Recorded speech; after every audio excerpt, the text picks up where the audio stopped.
trial for the two suspects in the of Memphis rapper Young Dolph and the man accused of ordering the hit that him will start tomorrow. Young Dolph was shot at Makita's Cookies on Airways Boulevard back in November of 2021. The trial for Hernandez Govan, who was accused of ordering the hit that Young Dolph, was recently set for tomorrow. He also faces charges including first-degree and conspiracy to commit. Another suspect, Jamarcus Johnson, pled guilty to 3 counts of accessory after the fact in October of 2023, and he faces 6 to 12 years in jail. Finally, the trial of the alleged of Young Dolph has started.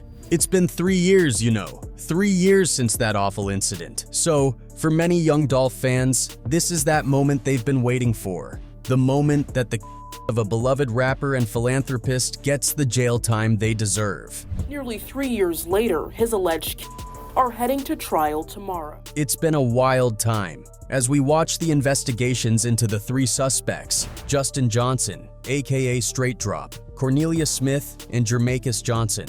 We also watched as the alleged mastermind of the Hernandez Govan was arraigned in court too. It's really been an ongoing drama that have captured the attention of millions. Images of this now infamous white Mercedes, Memphis police say, was the getaway car used in Young Dolph's at Makita's Cookies has been viewed by millions. But through all of these, one whisper that seems to grow louder with each day is the whisper that truly, there is likely another mastermind, a main mastermind, and the claim has been that that mastermind is none other than Yo Gotti himself. Whether this is true or not, of course we can't say for certain, but we do know that his camp definitely threatened Young Dolph, with Black Youngsta going around with guns looking for the rapper, while his brother Big Jook is now being accused of being the one that ordered the hit on Young Dolph, reportedly paying $100,000 to have Young Dolph K-worded. Then again, that's not really surprising, especially when you remember he was the one that made fun of Dolph after he was A lot of you rap out here, man. Can't do no shows. Ain't save no money. So guess what? I'm gonna come say today. Anyway, today, these are the things we'll be looking at. Was this just another case of jealousy by an unknown man? Or is this the result of an industry rivalry between 2 of Memphis's rap titans? So, back to the trial. So far, Justin Johnson has pleaded not guilty to first-degree murder and is scheduled to face a jury from the Nashville area after a defense attorney argued that intense media coverage and social media attention would make it hard to seat a jury from Memphis. The 3 charges that would be on trial are conspiracy to commit first-degree murder, which is count 1 of this indictment, first degree, which is count 2 of the indictment, and convicted felon possession of a firearm, which is count 3. As for Cornelia Smith Jr., he has also been charged with first-degree murder, but he is not scheduled for trial on the same day as Justine Johnson, according to his lawyer Michael Scholl. Now here's the thing, while Hernandez Govan, Justin Johnson, and Cornelia Smith Jr. are on the hook for first-degree murder and were supposed to be on trial together, the opposite happened in court as the trial started. Of the 4, the first suspect to plead guilty is Jamarcus Johnson. Jamarcus Johnson had previously accepted a plea deal in October 2023 to testify against other defendants. His deal included pleading guilty to 3 counts of accessory after the fact and between 6 and 12 years in jail. Another suspect, Jamarcus Johnson, pled guilty to 3 counts of accessory after the fact in October of 2023, and he faces 6 to 12 years in jail. Whether that was smart or not is debatable, but if it would lead to a reduced sentence for him, it's understandable seeing him take the deal. A drowning man usually has very little options. Now, after Jamarcus took the deal, Cornelia Smith Jr. followed in his footsteps and flipped the script. Apparently, facing additional charges of unlawful carrying and possession of a firearm and theft of property, Smith agreed to testify, but this time against Jamarcus, according to the prosecutor, as reported by ABC 24. Now that's huge. Who knew there is no honor among two? Even Hernandez Govan, the alleged mastermind, is alleged to also be another one to testify. At this junction, it's apparently only Justin Johnson that looks like he is not flipping. Now, if you come to think of it, that's probably why Hernandez Govan so easily got out on bail. If you can remember, during the second trial delay hearing in May, Govan was out of jail on a $90,000 bond and on house arrest. This was even as he was facing murder and conspiracy charges, in addition to first-degree. Continuing that breaking news in young Dolph's case, Hernandez Govan, one of the prime suspects in the rapper's death, is now out of jail on a $90,000 bond. Anyway, back to Straight Drop. The up-and-coming rapper was arrested on January 11th, 2022, just 5 days after he was identified as one of the suspects in the murder of young Dolph.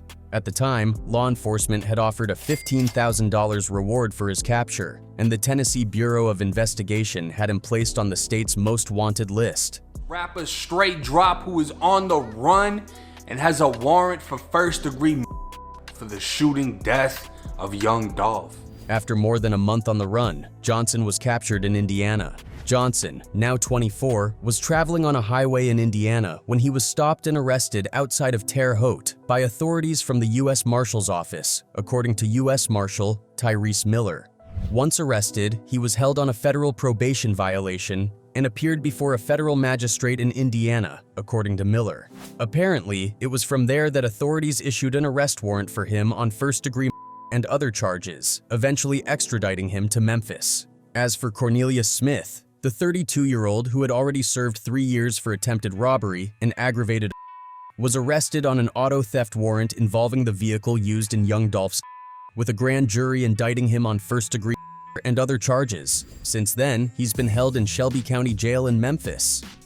Anyways, most of us have heard about how the real mastermind of young Dolph's death is likely Yo Gotti and members of his collective music group, CMG. Everyone knows about the infamous beef between Yo Gotti and young Dolph. This rivalry goes way back and has had serious consequences. Yo Gotti was Memphis's brightest rap star until young Dolph came onto the scene. In 2014, after releasing his mixtape, High Class Street Music 4, American Gangster, young Dolph appeared on Sway in the Morning to discuss the project. During the interview, Dolph explained his decision not to sign a record deal with Yo Gotti, stating that he wanted to invest in himself rather than join another artist movement. I thought it was because of Gotti. You feel what I'm saying?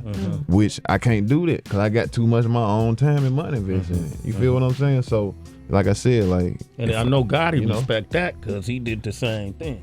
Of course, this decision reportedly offended Yo Gotti. Essentially, this was what was rumored to be the root of their beef. On February 11th, 2016, Dolph sent a subliminal shot at his Memphis rap counterpart on Twitter, alleging that Yo Gotti wasn't happy with his growing success. He tweeted, "Bro went from being my #1 fan and wanting to sign me to being my biggest hater," referring to Gotti's failed attempt to sign Dolph to his CMG label. In February 2016, Dolph raised a few eyebrows when he announced that his debut album would be titled King of Memphis. Yo Gotti had often referred to himself as the King of Memphis, so Dolph's album title seemed like a direct shot at Gotti. The friction between the two rappers intensified on March 2, 2017, when Gotti's CMG artist Black Youngsta posted a clip on Instagram disparaging Dolph and questioning his claim of being the King of Memphis. Black Youngsta also threatened to slap young Dolph. He then upped the ante by showing up in young Dolph's South Memphis neighborhood with a few of his goons, capturing the scene on video while armed with heavy artillery. Right now, cuz. We in Castain right now, cuz. What Dolph at, cuz? Where he at, cuz? Where he at? Where he at right now? Where he at? Where he at? Where he at? Where he at? Despite this, Yo Gotti later claimed that he hadn't asked Youngsta to take these actions. But of course, the beef didn't end there. In fact, the beef escalated as the rappers released diss tracks aimed at each other. But from just rap disses, the situation took a violent turn when young Dolph's car was shot at multiple times. Fortunately, Dolph was unscathed due to the SUV he was riding in being bulletproof. However, he wouldn't be so lucky the second time. Young Dolph was shot outside of the Shoe Palace, and news broke that Yo Gotti was named a person of interest by the LAPD. Sources said that both Yo Gotti and young Dolph were staying at the Lowe's Hotel at the time of the shooting, and members of their entourages got into an argument that escalated into a fistfight and then gunfire, leaving Dolph wounded. Yo Gotti was charged with attempted murder in connection to the incident, but the charges were later dropped. However, it seems the streets never forgot, as Yo Gotti kept losing people around him from that day on. By the end of that year, Memphis had become one of the most dangerous cities in the country due to a spike in homicides. The bloodshed in Dolph's name was relentless, with many lives lost in the aftermath. Of course, one of the most notable deaths was Big Yook, Yo Gotti's brother. In the ongoing trial, prosecutor Paul Hagerman detailed the long-standing feud between Dolph's label, Paper Route Empire, PRE, and Gotti's CMG, Collective Music Group, formerly Music Group. According to Hagerman, Dolph repeatedly declined lucrative offers from CMG to remain independent, which escalated tensions between the two labels. The prosecution also highlighted a series of violent incidents, including Dolph's 2017 shooting in North Carolina, which inspired his diss track 100 Shots. 100 shots, 100 shots. How the miss a whole 100? But perhaps the most interesting part of the trial was seeing the prosecutor, Hagerman, connecting Big Jook to the plot, claiming he offered $100,000 to Johnson and Smith to carry out the hit. Apparently, Johnson, who rapped under the name Straight Drop, allegedly viewed this as an opportunity to align with CMG and further his rap career. According to the prosecutors in Shelby County, Big Jook ordered the hit on fellow Young Dolph, whose real name was Adolph Thornton Jr. The prosecution claims that the battle between Yo Gotti's record company, CMG, and Young Dolph's paper route empire, PRE, was the driving force behind this. According to Hagerman during opening comments in the trial, it was this rivalry that culminated in Dolph's over 3 years prior. Apparently, Straight Drop was purportedly enticed by Big Jook with the prospect of a CMG signing deal, but only if Johnson executed the hit on Young Dolph. According to Hagerman, Johnson went to Atlanta under the guise of signing a contract with the CMG record company, along with Hernandez Govan, the suspected architect of the shooting. But according to prosecutors, this trip was only a part of the scheme to destroy Young Dolph. It's clear that tensions had been high throughout the years in the long-standing competition between CMG and Paper Route Empire. With his label, Dolph had made a name for himself in the Memphis rap scene, and word spread that the two groups' rising popularity contributed to an increase in hostilities. Apparently, Justin Johnson took Big Jook's hit. Throughout the trial, the prosecution showed security footage they said showed Johnson at the murder site. Moments before Dolph was shot to death, two guys could be seen getting out of a white Mercedes in the Memphis footage that was taken outside Makeda's homemade cookies. Hagerman claims that Cornelius Smith, the second man in the video, was seen with a semi-automatic weapon, while Johnson was the one carrying a pistol. Smith is charged in relation to the murder as well.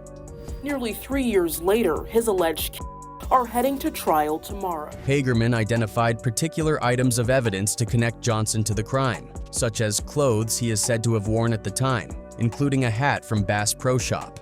But for Luke Evans, Johnson's lawyer, Johnson's participation cannot be proven beyond a reasonable doubt, despite the similarity in apparel. Evans said that his client did not murder Young Dolph, and that the prosecution's evidence did not establish a clear connection between him and the gunshot.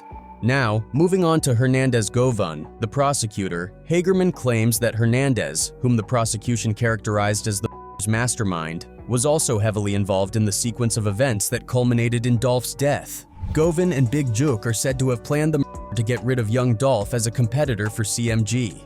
He is so involved that even though Govan isn't on trial right now, the prosecution nonetheless relies heavily on his role in the case. Govan's purported involvement in the crime begs more concerns regarding the extent of CMG and Paper Route Empire's rivalry and how far it went beyond the music business. According to the prosecution, Govan and other CMG executives thought Young Dolph posed a direct danger to their business, so in their minds, their action to take him out was just clearing an obstacle in their way.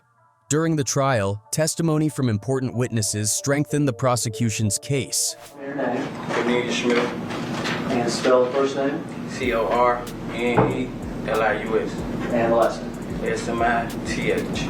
Now there's a microphone there. Young Dolph's close friend and security guard Raul Hopkins related multiple incidents of violence against the musician before he passed away. Hopkins brought up a particular instance that happened in Charlotte, North Carolina, when a van that Dolph was in a few minutes before was shot up. This episode was described as a continuation of the competing factions' long-standing trend of hostility. Along with Hopkins, Erica Thornton, Thornton's sister, also spoke out and gave an emotional recollection of the last time she had seen her brother. She was clearly upset when she spoke to the jury, describing how she had seen him months before the shooting. From her testimony, the human toll the tragedy has taken on Thornton's family could be seen. Although Smith and Govan are not currently on trial, District Attorney Steve Mulroy, who saw portions of the opening comments, subsequently told reporters that they may be asked to testify as the trial moves forward. Your name? Cornelius Smith. And spell the first name? Cornelius. L-I-U-S. And the last name.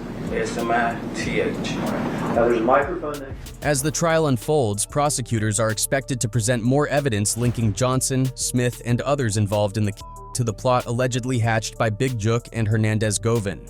Surveillance footage and forensic evidence remain key components of the prosecution's argument as they attempt to prove Johnson's involvement beyond a reasonable doubt. While Johnson's defense has focused on the lack of direct evidence, the prosecution's case aims to demonstrate how an industry rivalry led to a deadly outcome, with young Dolph's rising success seen as a major factor in the motive for his murder.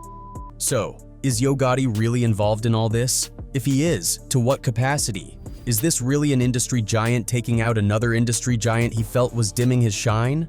Or was it just a simpler case of a random jealous man deciding to kill a big Memphis rapper that has done so much for his community? These are all questions on our mind as this trial goes on. We might not know them all now, but hopefully, as the trial proceeds, we'll get to find out more answers. Either way, it's very, very unlikely these guys would be able to escape from this one. By the look of things, it's bye-bye to them. Fingers crossed though. And it's a wrap from us today, guys. Thanks for watching.